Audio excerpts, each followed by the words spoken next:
2026년 8월 29일 어린이 매일 성경입니다. 오늘 본문은 이사야 37장 21절부터 38절까지 말씀입니다. 아모스의 아들 이사야가 히스기야에게 사람을 보내어 이렇게 말하였다. 주 이스라엘의 하나님께서는 임금님께서 아시리아 왕 사네립의 일 때문에 주님께 올린 그 기도를 들으셨다고 말씀하셨습니다. 아시리아 왕을 두고 주님께서 다음과 같이 말씀하셨습니다.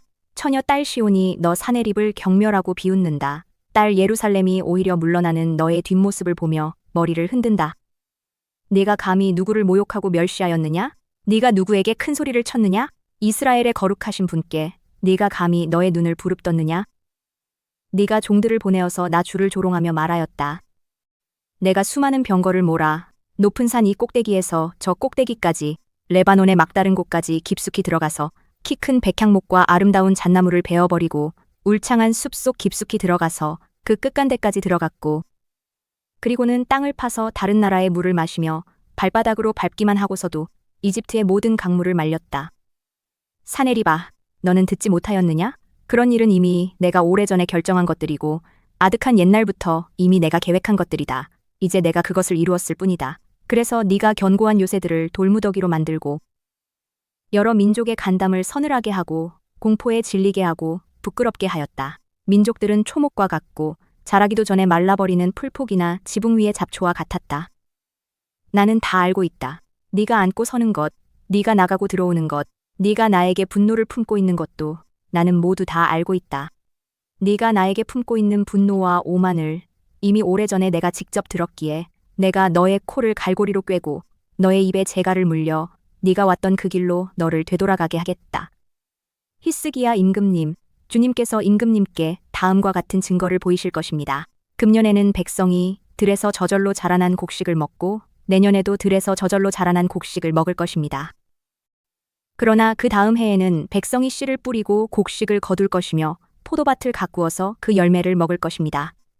유다 사람들 가운데서 난을 피하여 살아남은 사람들이 다시 땅 아래로 깊이 뿌리를 내리고 위로 열매를 맺을 것입니다.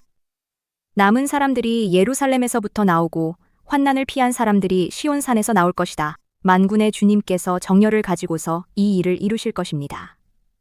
그러므로 아시리아 왕을 두고 주님께서 이렇게 말씀하십니다. 그는 이 도성에 들어오지 못하며 이리로 활도 한번 쏘아보지 못할 것이다. 방패를 앞세워 접근하지도 못하며 성을 공격할 토성을 쌓지도 못할 것이다. 그는 왔던 길로 되돌아갈 것이고 이 도성 안으로는 절대로 들어오지 못한다. 이것은 나 주의 말이다. 나는 나의 명성을 지키려 하여서라도 이 도성을 보호하고 나의 종 다윗을 보아서라도 이 도성을 구원하겠다. 그런 다음에 주님의 천사가 나아가서 아시리아 군의 진영에서 18만 5천 명을 쳐 죽였다. 다음날 아침이 밝았을 때에 그들은 모두 죽은 시체로 발견되었다. 아시리아 왕 사네립은 그곳을 떠나 니느웨 도성으로 돌아가서 머물렀다. 그러던 어느 날 그가 자기 신 니스록의 신전에서 예배하고 있을 때에 그의 두 아들 아드람멜렉과 사레셀이 그를 칼로 쳐 죽이고 아라랏 땅으로 도망하였다. 그 뒤를 이어 그의 아들 에사랏돈이 왕이 되었다. 이제 오늘 말씀을 어린이 눈높이로 함께 생각해 보겠습니다. 친구들 안녕? 오늘 말씀 해설 시간에 온 걸 정말 환영해요. 자, 오늘 우리가 같이 살펴볼 이야기는 이사야 37장에 나오는 엄청난 사건인데요. 진짜 무슨 블록버스터 영화 같아요. 크고 무서운 악당이 등장하고 그 악당을 아주 멋지게 물리치시는 진짜 영웅의 이야기거든요. 다들 기대되죠? 두 눈 크게 뜨고 바로 시작해볼까요? 여러분한테 질문 하나 해볼게요. 만약에 덩치가 산만한 데다가 자기가 세상에서 제일 힘이 세다면서 막 친구들을 괴롭히는 진짜 무시무시한 골목대장을 떡하니 만났다고 상상해보세요. 인상도 팍 쓰고 말이죠. 어떨 것 같아요? 와, 생각만 해도 다리가 후들후들 떨리고 당장 도망치고 싶지 않나요? 오늘 본문에도 딱 이런 무서운 골목대장 같은 사람이 나와요. 바로 아수르라는 나라의 사네립 왕이에요. 그 당시 아수르는 정말 세계 최강의 나라였고 사네립은 그 어마어마한 군대를 이끌고 유다를 쳐들어온 아주 끔찍한 적이었죠. 자, 첫 번째 이야기입니다. 가장 크고 무시무시한 적. 이 무서운 적이 도대체 무슨 짓을 벌였는지 한번 볼까요? 이사야 37장 24절과 25절을 보면요. 이 사네립이 얼마나 교만하게 으스댔는지 아주 달 나와 있어요. 막 이렇게 큰 소리를 칩니다. 내가 수많은 전차를 끌고 저 높은 산꼭대기까지 다 올라갔다. 내 발바닥으로 애굽의 모든 강물을 싹 다 밟아서 말려버리겠다. 와, 진짜 어마어마한 허세 아닌가요? 자기가 마치 세상의 자연 만물까지도 마음대로 할 수 있는 최고의 힘을 가졌다고 착각하면서 빽빽 소리를 지르고 있는 거예요. 그러니까 사네립 왕은 자기의 화려한 무기, 그 어마어마한 군대 숫자만 철석같이 믿고 자기가 세상에서 짱이라고 생각했던 거죠. 맘만 먹으면 누구든 짓밟아버릴 수 있다고 말이에요. 그런데요, 여기서 사네립이 아주 크나큰 실수를 하고 맙니다. 바로 온 우주를 다스리시는 진짜 왕이신 하나님을 완전 무시해버린 거예요. 하나님이 역사의 주인이신데 그걸 까맣게 잊고 자기 입만 냅다 자랑하고 있었던 거죠. 이어서 두 번째 이야기, 하나님의 놀라운 반전입니다. 우리 하나님이 이렇게 잘난 척하는 악당을 그냥 내버려 두실 리가 없겠죠? 자, 이제 진짜 속이 뻥 뚫리는 장면이 나와요.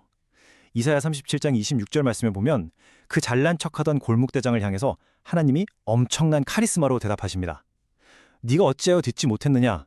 네가 이룬 그 모든 일들은 사실 내가 태초부터 다 계획하고 옛날부터 정해놓은 것들이다. 넌 그저 내 계획을 이루는 데 쓰였을 뿐이다. 와, 진짜 멋지죠? 사네립의 그 콧대를 단번에 확 꺾어버리시는 아주 위험 넘치고 강력한 하나님의 말씀입니다. 그러니까 사네립은 자기가 세상을 쥐락펴락한다고 굳게 착각하고 있었지만 진실은 완전히 달랐던 거예요. 하나님이 역사의 진짜 주인이시고 아수르 왕은 그저 하나님의 손에 들린 작은 도구에 불과했다는 거죠. 비유하자면 그냥 청소할 때 쓰는 빗자루나 작은 막대기 같은 거였어요. 아무리 덩치가 산만한 악당이라도 결국엔 크고 위대하신 하나님의 손바닥 안에 있다는 거, 우리가 이걸 꼭 기억해야 합니다. 이어서 세 번째 이야기입니다. 유다를 보호하시는 하나님. 자, 이제 하나님은 벌벌 떨고 있는 자기 백성들에게 시선을 돌리십니다. 이사야 선지자를 통해서 히스기야 왕에게 전해진 하나님의 약속은 진짜 놀라웠어요. 아수르 군대가 아무리 수가 많고 무기가 무시무시해도 그들은 예루살렘 성을 향해서 화살 단 한 발도 쏘지 못할 것이다. 방패를 앞세우고 쳐들어오지도 못하고 왔던 길로 그대로 쫓겨 도망갈 것이다. 이렇게 완벽하게 보호해 주시겠다고 약속하신 거예요. 진짜 털끝 하나 못 건드리게 막아주시겠다는 하나님의 든든한 말씀인 거죠. 자, 친구들, 여기서 상상력을 한번 발휘해 볼까요? 하나님의 이 약속이 떨어지고 난 바로 그날 밤에 예루살렘 성 밖을 겹겹이 둘러싸고 있던 그 무서운 아수르 군대의 텐트들 상에서 과연 무슨 일이 벌어졌을까요? 히스기야 왕과 유다 백성들이 조마조마하며 밤을 지새우는 동안 우리 하나님은 그 거대한 적을 어떻게 물리치셨을까요? 18만 5천. 네, 이 숫자가 바로 다음 날 아침이 밝았을 때 드러난 충격적인 결과입니다. 그 깊은 밤 사이에 여호와의 사자가 아수르 진영에 딱 내려와서 잠들어 있던 아수르 군인 무려 18만 5천 명을 단번에 물리치셨어요. 다음 날 아침에 보니까 모두가 싸늘한 시체가 되어 있었던 거죠. 와, 진짜 유다 백성들은 화살 한번 쏴볼 필요도 없었어요. 하나님이 약속하신 그대로 완벽하게 적을 쓰러뜨리신 엄청난 기적이 일어난 겁니다. 마지막 네 번째 이야기입니다. 우리의 참된 왕이신 하나님. 그럼 자기가 세상에서 제일 세다고 큰 소리치던 그 오만방장 골목대장 사네립은 도대체 어떻게 됐을까요? 이사야 37장 37절과 38절을 보면 이 악당의 비참한 최후가 나오는데요. 첫째, 그 무섭던 왕이 완전 겁에 질려가지고 자기 나라 수도인 니느웨로 헐레벌떡 도망을 칩니다. 둘째, 자기가 믿는 그 가짜신 니스록 신전에 엎드려서 살려달라고 싹싹 빌어요. 근데 셋째, 결과가 어땠을까요? 그 가짜신은 사네립을 지켜주지 못했어요. 오히려 자기가 낳은 친아들들의 칼에 찔려서 너무나도 비참하게 암살당하고 맙니다. 사람들이 만들어낸 가짜신은 절대로 우리를 구원할 수 없다는 걸 아주 똑똑히 보여주는 장면이죠. 오늘 말씀이 우리에게 주는 중요한 교훈 세 가지를 딱 정리해 볼게요. 첫째, 우리 앞에 아주 커다란 문제나 힘든 일이 닥쳤을 때 히스기야 왕처럼 가장 먼저 하나님께 달려가서 기도해야 해요. 둘째, 그 골목대장처럼 우리를 겁주는 세상의 거대한 힘을 절대 두려워할 필요가 없습니다. 셋째, 이 모든 역사를 움직이시고 우리의 기도를 들으시는 분은 유일하고 참된 왕이신 하나님 한 분뿐이다. 이걸 굳게 신뢰하는 거죠. 꼭 기억하세요. 마지막으로 여러분에게 이 질문을 던지면서 오늘 해설을 마무리할까 합니다. 이번 주에 학교든 학원이든 아니면 집에서든 마치 사내립처럼 떡하니 버티고 있는 아주 커다란 문제를 만난다면 말이에요. 이 온 세상을 다스리시고 여러분을 지키시는 진짜 왕, 하나님을 먼저 떠올리고 그분께 기도할 건가요? 언제나 그 크고 강하신 손으로 우리를 지켜주시는 하나님이 여러분과 늘 함께 하신다는 사실 절대 잊지 마세요.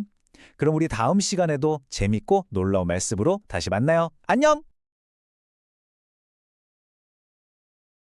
이어서 오늘의 성경 읽기입니다. 예레미야 35장에서 37장 말씀입니다. 요시야의 아들 여호야김이 유다 왕이었을 때에 주님께서 예레미야에게 이렇게 말씀하셨다. 너는 레갑 사람들을 찾아가서 그들에게 말하고 그들을 주의 성전으로 데려다가 어느 한 방으로 안내하여 그들에게 포도주를 마시게 하여 보아라. 그래서 내가 하바시냐의 손자요 예레미야라고 하는 사람의 아들인 야하사냐와 그의 형제들과 모든 아들과 레갑 가문을 모두 데려왔다. 나는 그들을 주님의 성전으로 안내하여 익다랴의 아들로서 하나님의 사람인 하나님의 아들들이 쓰는 방으로 들어가게 하였다. 그 방은 고관들의 방 곁에 붙어 있고 살룸의 아들 문지기 마아세야의 방 위에 있었다. 거기에서 내가 레갑 가문 사람들에게 포도주가 가득 찬 단지와 잔들을 내놓고 포도주를 드시지요 하며 그들에게 권하였다. 그러나 그들은 이렇게 대답하였다. 우리는 포도주를 마시지 않습니다. 우리의 조상 레갑의 아들 요나답께서 우리에게 분부하셨습니다. 너희는 포도주를 마시지 말아라. 너희뿐만 아니라 너희 자손도 절대로 마셔서는 안 된다. 너희는 집도 짓지 말고 곡식의 씨도 뿌리지 말고 포도나무도 심지 말고 포도원도 소유하지 말아라. 너희는 언제까지나 장막에서만 살아라. 그래야 너희가 나그네로 사는 그 땅에서 오래오래 살 것이다. 그래서 우리는 우리의 조상 레갑의 아들 요나답께서 우리에게 명령하신 모든 말씀에 순종하여 우리와 우리 아내와 우리 아들과 딸이 일평생 포도주를 마시지 않았습니다. 우리는 거처할 집도 짓지 않고 포도원이나 농토나 곡식의 씨도 소유하지 않았습니다. 우리는 오직 우리의 조상 요나답께서 우리에게 명령하신 모든 말씀에 순종하여 그대로 실천하면서 장막에서 살았습니다. 그런데 바빌로니아 왕 느부갓네살이 이 나라에 쳐들어왔을 때에 우리는 바빌로니아 군대와 시리아 군대를 피하여 예루살렘으로 들어가야 하겠다고 결정하였습니다. 그래서 우리가 지금 예루살렘에 살고 있는 것입니다. 그때에 주님께서 예레미야에게 이렇게 말씀하셨다. 나 만군의 주 이스라엘의 하나님이 말한다. 너는 유다 사람과 예루살렘의 주민에게 나가서 이렇게 말하여라. 너희는 교훈을 받아들일 수도 없고 나의 말에 순종할 수도 없느냐? 나 주의 말이다. 레갑의 아들 요나답이 자손에게 포도주를 마시지 말라고 명령한 것이 이렇게 엄수되고 있다. 그 자손은 조상이 내린 명령에 순종해서 이날까지 전혀 포도주를 마시지 않는다. 그러나 너희들은 내가 직접 말하고 또 거듭하여 말했으나 내 말을 듣지 않았다. 나는 내 종 예언자들을 모두 너희에게 보내고 또 거듭하여 보내면서 권고하였다. 각자 자신의 악한 길에서 돌아서고 행실을 고치고 다른 신들을 섬기려고 쫓아다니지 말라고 하였고 그래야만 내가 너희와 너희 조상에게 준 땅에서 너희가 살게 될 것이라고 하였다. 그러나 너희는 나에게 귀를 기울이지도 않았고 나의 말을 듣지도 않았다. 레갑의 아들 요나답의 자손은 조상이 자기들에게 명령한 분부를 그렇게 엄수하는데 이 백성은 나의 말을 듣지 않았다. 그러므로 만군의 하나님이여 이스라엘의 하나님인 나 주가 말한다. 내가 유다와 예루살렘의 모든 주민에게 예고한 모든 재앙을 그대로 내리겠다. 내가 그들에게 말을 해도 그들이 듣지 않고 내가 그들을 불러도 그들이 대답하지 않았기 때문이다. 그런 다음에 예레미야가 레갑 사람들에게 이렇게 말하였다. 나 만군의 주 이스라엘의 하나님이 말한다. 너희는 조상 요나답의 명령에 순종하고 그의 모든 교훈을 엄수하고 그가 너희에게 명령한 모든 것을 그대로 실천하였다. 그러므로 나 만군의 주 이스라엘의 하나님이 말한다. 레갑의 아들 요나답의 자손 가운데서 나를 섬길 사람이 영원히 끊어지지 않을 것이다. 요시야의 아들 여호야김이 유다 왕이 된 지 4년째 되는 해에 주님께서 예레미야에게 말씀하셨다. 너는 두루마리를 구해다가 내가 너에게 말한 날로부터 곧 요시야의 시대부터 이 날까지 내가 이스라엘과 유다와 세계 만민을 두고 너에게 말한 모든 말을 그 두루마리에 기록하여라. 내가 유다 백성에게 내리기로 작정한 모든 재앙을 그들이 듣고 혹시 저마다 자신의 악한 길에서 돌아선다면 나도 그들의 허물과 죄를 용서하여 주겠다. 그래서 예레미야가 네리야의 아들 바룩을 불렀다. 바룩은 예레미야가 불러주는 대로 주님께서 그에게 하신 모든 말씀을 두루마리에 기록하였다.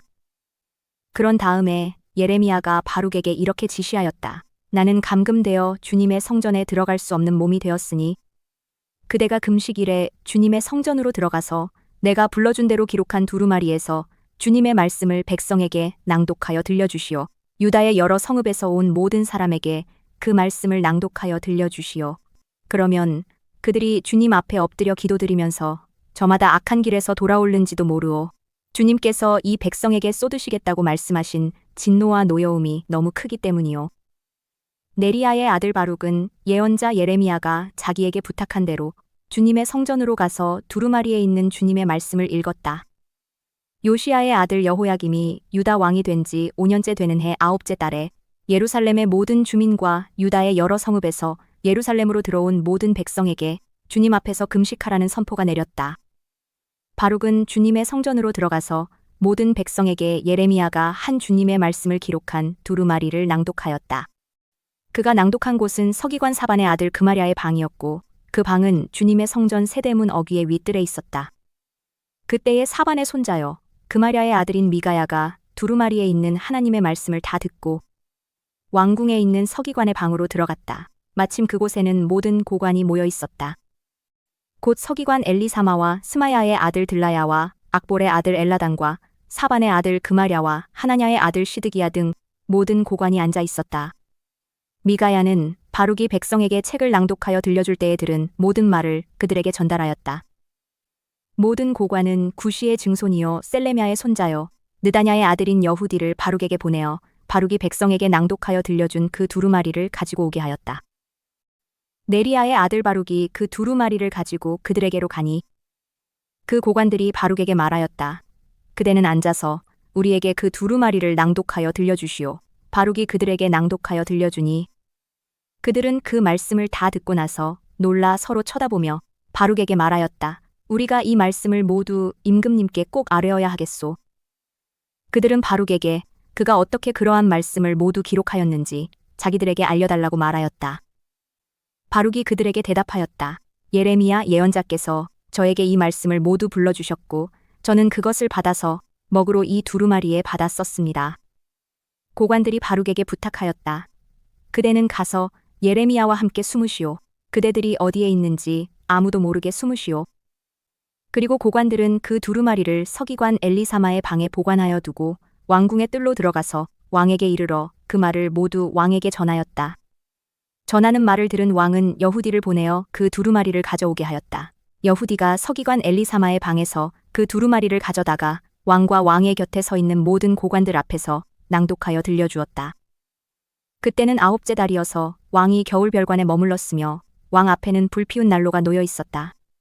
그런데 여후디가 그 두루마리에서 서너 칸을 읽어 내려갈 때마다 왕은 읽은 부분을 서기관의 칼로 잘라내어서 난로에 던져 넣었다. 이렇게 왕은 온 두루마리를 다 난로 불에 태웠다. 그런데 왕과 그의 신하들 모두가 이 말씀을 다 듣고 나서도 두려워하거나 슬퍼하면서 자기들의 옷을 찢지 않았다. 엘라단과 들라야와 그마랴가 왕에게 그 두루마리를 태우지 말도록 간청까지 했었으나 왕은 그들의 말을 듣지 않았다. 왕은 오히려 왕자 여라무엘을 비롯하여 아스리엘의 아들 스라야와 압디엘의 아들 셀레미야에게 명령하여 서기관 바룩과 예언자 예레미야를 체포하라고 하였다. 그러나 주님께서 그들을 숨기셨다. 예레미야가 불러주고 바룩이 받아 쓴 그 두루마리를 왕이 태운 뒤에 주님께서 예레미야에게 다시 다른 두루마리를 구해다가 유다 왕 여호야김이 태워버린 첫째 두루마리에 기록하였던 먼저번 말씀을 모두 그 위에 다시 적고 유다 왕 여호야김에게 주님의 말을 전하라고 하셨다. 나 주가 말한다. 너는 예레미야에게 왜 두루마리에다가 바빌로니아 왕이 틀림없이 와서 이 땅을 멸망시키고 사람과 짐승을 이 땅에서 멸절시킬 것이라고 기록하였느냐 하고 묻고는 그 두루마리를 태워버렸다. 그러므로 유다 왕 여호야김을 두고서 나 주가 말한다. 그의 자손 가운데는 다윗의 왕좌에 앉을 사람이 없을 것이요 그의 시체는 무더운 낮에도 추운 밤에도 바깥에 버려져 뒹굴 것이다. 나는 이렇게 여호야김과 그의 자손에게만이 아니라 그의 신하들에게도 그들이 저지른 죄를 벌하겠다. 그들뿐만 아니라 예루살렘 주민과 유다 사람에게 내가 경고하였으나 그들이 믿지 않았으므로 내가 모든 재앙을 그들에게 내리겠다. 그래서 예레미야가 다른 두루마리를 구해다가 네리야의 아들 서기관 바룩에게 주었다. 바룩은 예레미야가 불러주는 대로 유다 왕 여호야김이 불에 태운 두루마리에 기록한 말씀을 모두 기록하였는데 이번에는 그와 비슷한 말씀이 더 많이 추가되어 바빌로니아 왕 느부갓네살은 여호야김의 아들 고니야를 대신하여 요시야의 아들 시드기야를 유다 땅의 왕으로 앉혔다. 그런데 왕이나 그의 신하들이나 그 땅의 백성이나 할 것 없이 모두가 주님께서 예언자 예레미야를 보내셔서 전한 말씀에 순종하지 않았다. 그때의 시드기야 왕이 셀레미야의 아들 여후갈과 마아세야의 아들 제사장 스바냐를 예언자 예레미야에게 보내어서 자기들을 도와 그들의 주 하나님께 기도를 드려달라고 청하였다. 그때는 예레미야가 아직 감옥에 갇히지 않았기 때문에 그 백성 사이에서 자유롭게 활동하던 때였으며 바로의 군대가 이미 이집트에서 출동했고 예루살렘을 포위했던 바빌로니아 군인들은 그 소식을 듣고 예루살렘에서 퇴각한 때였다. 그때에 주님께서 예언자 예레미야에게 이렇게 말씀하셨다. 나 주 이스라엘의 하나님이 말한다. 너희를 보내어 나에게 물어보도록 한 유다 왕에게 너희는 이렇게 전하여라. 너희를 도우려고 출동한 바로의 군대는 제 나라 이집트로 돌아갈 것이다.